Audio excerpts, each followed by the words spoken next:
The honourable member for Churchill will now have her 5 minutes of right of reply. Thank you, Mr. Speaker. I am exceptionally proud to stand here and be part of the movement to bring a national action plan to address violence against women in Canada.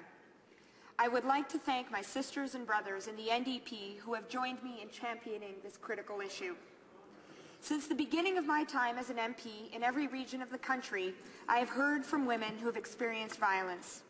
These women are survivors, and they are strong. I am honored that they took it upon themselves to share their stories with me because they hope that I and that we can make a difference.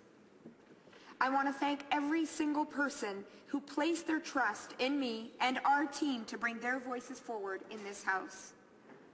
And I hope that every parliamentarian will recognize that it is in their power right now to make a difference for women who have survived violence, women who live with violence, and women who dream of growing up and living in a world free of violence.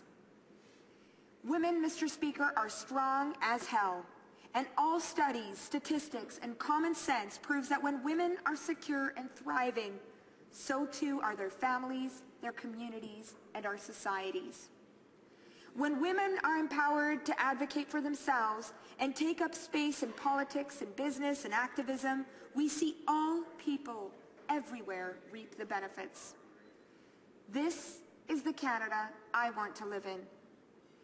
And so, with the support of many, I have placed before this House a proposal to create a national action plan to end violence against women.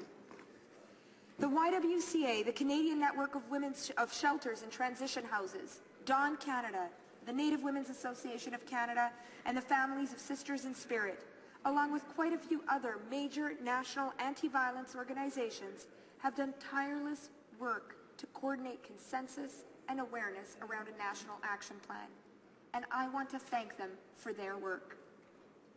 I have traveled across this country, Mr. Speaker, to talk to women, to hear from organizations on the ground about what a national action plan could mean to them. Everywhere I went, I heard similar stories about underfunding, lack of coordination, and the frustration of not being able to see change at the systemic level.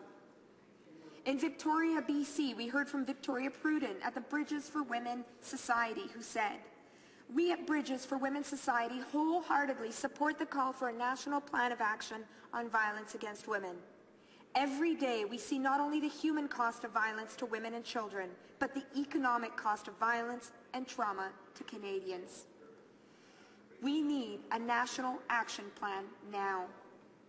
Jenny Wright, the Executive Director of Marguerite's Place in Newfoundland, who works on the other end of the country, bringing justice and safety to women, particularly sex workers. She shared a similar message. She said years of funding, cuts and closures, and silencing of women's organizations are in themselves a pervasive form of violence against women. Federal policy must act to strengthen women's organizations and to secure sustainable funding so they do not continue to be casualties of the fluctuation in our economy, political agendas, and our laws. Mr. Speaker, I am deeply grateful to the movement of like-minded women, to the movement of feminists who are pushing for this change.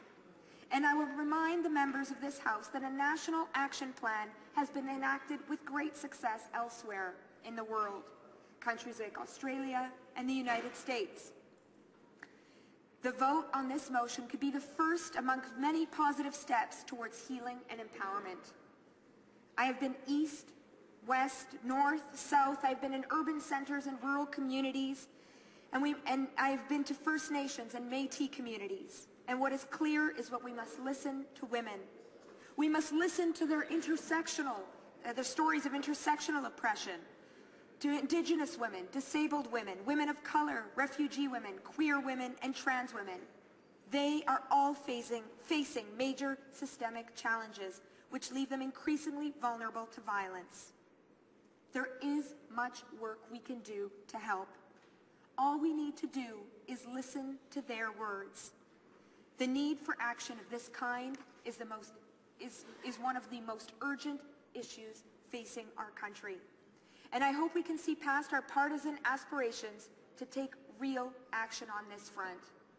Let's not waste more time, and let's stand up in support of a national action plan to end violence against women. Thank you.